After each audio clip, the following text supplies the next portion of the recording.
Nous allons écouter les révélations de ce grand youtubeur ghanéen, un Ashanti, qui parle de l'esclavage, de ce qui s'est passé durant l'esclavage, notamment au Ghana. Par la suite, je vais réagir et expliquer certaines choses en français.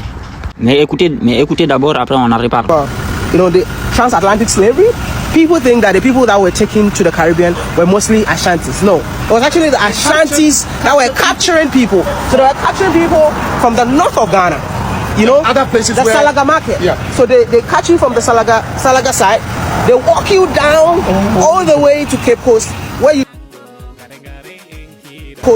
you take your last bath. Wait, you walk all the way from the north. I tell you, are you kidding me? So that is why you are making it up. It's not true. I'm not making it up. I'm not making it up. I'm making it up. Many if you go to the north, many of our African American brothers in the diaspora in the Caribbean, we shouldn't think they are from the coastal areas. No. Salaga, up north. If we do tourism right, you will just see how they trekked, kidnapped, captured people all the way from present-day northern Ghana, hundreds of kilometers. Not that I know. No, they walk. Some people did not even make it along the way from the north to the south, like central region, right? Then they took them. That's why you have to take your last bath. If you go to what's it called? Asim River. Yes. So you take your last bath because you've walked long miles. And all the dirt. All the dirt, they go and wash you. They wash you, then they take you to the dungeon. That's when they start like checking which one is the strongest, you know, and they keep you there. You didn't know. So that is why, like, can I say something? Yeah. Even those of us who are on the coast, Western region, Central region, Volta region, there are many of us who carry the blood and the genes of northern grandmothers. Yep. Some of the good-looking, strong women who have been tracked down. You will find people along the coast who say this one we shouldn't sell to the Bronis. Yeah. And so you will come, even after slavery ended, I know certain towns in my part of the Volta region where I know a military general who can trace his great-great-grandmother to somewhere in northern Ghana. Wow. I know a diplomat, and I can't mention names, I have to respect confidentiality, who has been able to trace her great-great-grandmother to somewhere in Burkina Faso. Now, we are not talking about imagining things. So this whole thing about slavery and ackee, this is something that Jamaicans have as a national dish? Yeah, national dish. This is called ackee. They eat it with saltfish, and it's a national dish in Jamaica called ackee and saltfish. And the fact that some of us living in the south have no idea that this is actually a meal. Now, it makes sense that the people were indeed taken from the north to this side. Ce qu'il dit là prend sens. Il suffit de voir la disposition des Peuls dans toute la sous-région. On sait qu'il y a eu des activités d'esclavage sur les côtes. Donc, ça peut pas être les gens des côtes qui se sont vendus eux-mêmes ou bien qui ont pratiqué ça sur eux-mêmes. Ce qu'il dit là est connu, mais peu relayé. Et c'est la même réalité aussi pour le Bénin. Voilà. Le royaume du Dahomey qu'on entend, qui était l'un des plus grands centres d'activités d'esclavage, de vente des gens, c'était pas les gens des côtes qui subissaient ça. C'était les gens plus au nord. On a ici par exemple les Peuls qu'on dit Borgou au nord du Bénin, qui sont les Peuls parmi ceux qui ont le plus de scarification. Et pourtant on entend peu parler d'eux. Tout comme au nord du Togo, au nord du Ghana, au nord de la Côte d'Ivoire, il y a des Peuls là-bas. À l'état actuel même où on parle, et historiquement il y en avait beaucoup en fait. Au Ghana, la région dont il parle, Tamale, là, c'est la zone centrale même des Peuls en fait. Mais ils ont été phagocytés là-bas par une ethnie caucasienne noire qu'on appelle les Dagomba. Voilà, donc maintenant quand on regarde ici sur la carte la disposition du peuple Peul à partir du Soudan jusqu'à la Mauritanie, il est clair que la victime essentielle dans tout ça, ça a dû être le Peul. Cela est soutenu aussi par le fait qu'on voit le nombre de révolutions que les Peuls ont produites autour de cette période-là. À partir de 1630, l'agression a commencé. Du coup, les Peuls ont commencé à lancer des révolutions et à créer des États théocratiques pour se défendre. Et il faut savoir que l'agression aussi venait du haut aussi, voilà, venant du Maghreb aussi, notamment de l'Empire ottoman vers 1650 en Libye. Et c'est aussi la zone appelée pays Peul aujourd'hui qu'ils appellent Negroland. Donc historiquement, comme il le dit, à partir de la zone qu'on dit Tamale au nord du Ghana là, jusqu'au centre même en fait c'est un territoire Peul, les Peuls de Ghana. Ce qui est marrant dans cette histoire, c'est que jusqu'à aujourd'hui, les Peuls au Ghana sont persécutés. On leur refuse la nationalité, on leur refuse la terre, alors qu'ils reconnaissent eux-mêmes qu'il y a plus d'1 million de Peuls là-bas. Voilà, historiquement parlant, ils sont présents là-bas depuis toujours.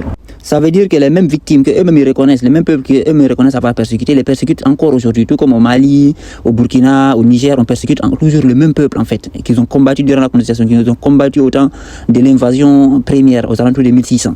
Et ces Ashantis-là, on va voir qu'en réalité, ce sont des Caucasiens noirs. C'est des gens venus du Caucase, de la Grèce antique. On le voit à travers leurs habillements déjà. Et on voit que le plus ancien palais d'un roi Ashanti, ça a été fait en 1874 avec les Blancs. On le voit dans leur culture, leur façon de s'habiller, c'est la Grèce antique. Voilà. D'ailleurs, Kwame Nkrumah appartenait à ce groupe ethnique-là. Ils ont le culte du phallique, tout comme en Grèce antique, qu'on retrouve aussi chez les Yoruba. C'est tous les peuples venant du Caucase, de l'ancien Caucase. Voilà, c'est les gars du Dahomey. Et le culte du vin aussi, qui était sacré dans la Grèce antique. Ils avaient le dieu Dionysos, dieu du vin. Et eux aussi, ils font toujours les libations. Ils n'ont aucune pratique sacrée sans avoir du vin. Donc, ils ont la même culture, les mêmes façons de s'habiller, la même corpulence, le même physique. C'est exactement les mêmes. Ils ont aussi les pratiques qu'on retrouve dans la Grèce antique et le Caucase. Voilà, les cultes du wubisme, on retrouve ça beaucoup chez eux. Voilà, tout est codifié dans leur tradition en fait. Tout comme tous les peuples noirs, notamment ceux qui sont installés aux côtes, ils ont ces pratiques-là codifiées dans leur culture, dans leur religion, qu'ils appellent culte traditionnel en Afrique. C'est codifié dedans, c'est tenu secret. Évidemment parce qu'ils ont trouvé dans l'environnement un puissant peuple musulman. Il faut savoir que le nord du Ghana est historiquement très très musulman. Parmi les mosquées les plus anciennes de l'Afrique de l'Ouest, c'est là-bas que ça se trouve. Mais ils ont tout fait pour récupérer la religion aux mains des peuples au Ghana. Ils ont repris le contrôle de la religion au sud. Et maintenant, vous voyez, ils ont fait une mosquée qui est la réplique exacte de la mosquée ottomane en Turquie. Et c'est eux-mêmes qui le disent, hein, la mosquée d'Istanbul ottomane, la mosquée historique, la mosquée bleue, c'est la réplique exacte qui a été faite au Ghana actuellement. Donc ça indique bien la parenté des gens qui viennent de l'Empire ottoman, c'est-à-dire que de la zone de la Turquie et de la Grèce antique en fait. C'est une réplique exacte de la même mosquée qu'ils ont fait au Ghana. Or, quelle est la logique dans cette affaire? Vu que le Ghana n'est pas connu pour être un pays particulièrement musulman. En réalité, c'est pour installer leur islam ottoman. Cette histoire permet aussi d'expliquer beaucoup d'anomalies qu'on constate aux côtes de l'Afrique. Parce qu'en réalité, on voit beaucoup de localités autour des côtes ou proches des côtes qui ont des noms à consonance peul, mais qui aujourd'hui n'abritent plus de peul. On a Fouta au Congo-Brazza, Nyali qui signifie grande vache, au même Congo-Brazza, on a Foutila. Au même Congo-Brazza, on a Djambala, qui vient de la paix de Bala au Congo-Brazza. Au sud-ouest du Cameroun, à côté du Nigeria, on a Modemba, on a Kumba. Dans des zones qui ne sont pas censées abriter les peuples, on a Dja, on a Matanani.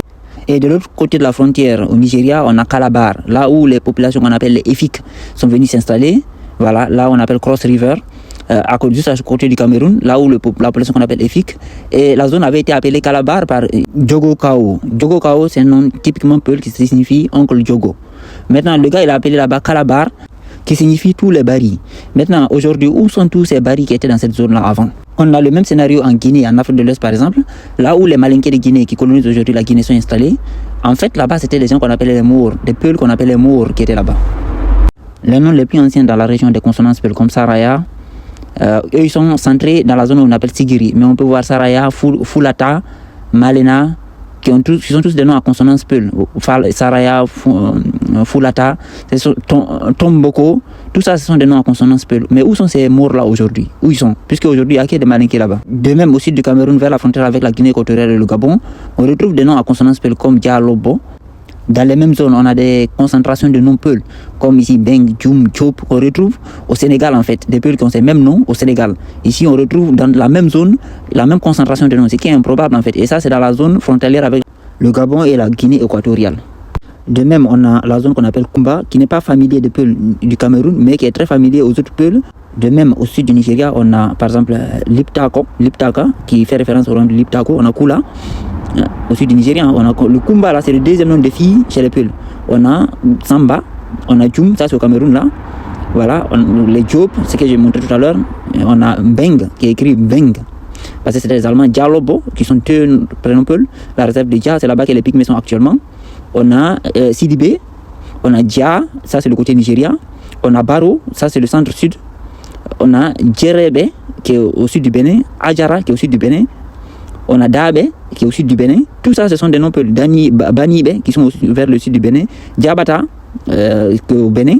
On a Djebe, Kanfado. On a Badja, au sud du Togo. Et toutes ces localités-là sont des localités qui ne sont pas censées avoir des peuls, surtout à l'état actuel. Maintenant, où sont passés tous ces gens qui vivaient dans ces zones-là, en fait, tous ces peuls-là? Et c'est ce qui s'explique par cette pratique que les gars ont eu contre nous. C'est-à-dire qu'ils capturaient les gens comme c'était dans leur culture de faire le commerce humain. Vous voyez ici par exemple Bimbila, ça c'est du peul pur. Kajebi, Kodjinna, ça c'est du peul pur. Donc, et même le terme Abidjan là, c'est Abidjan, père de Tchang. Il n'y a pas eu de commerce triangulaire, il y a eu une agression des Noirs contre d'autres mélanodermes en Afrique.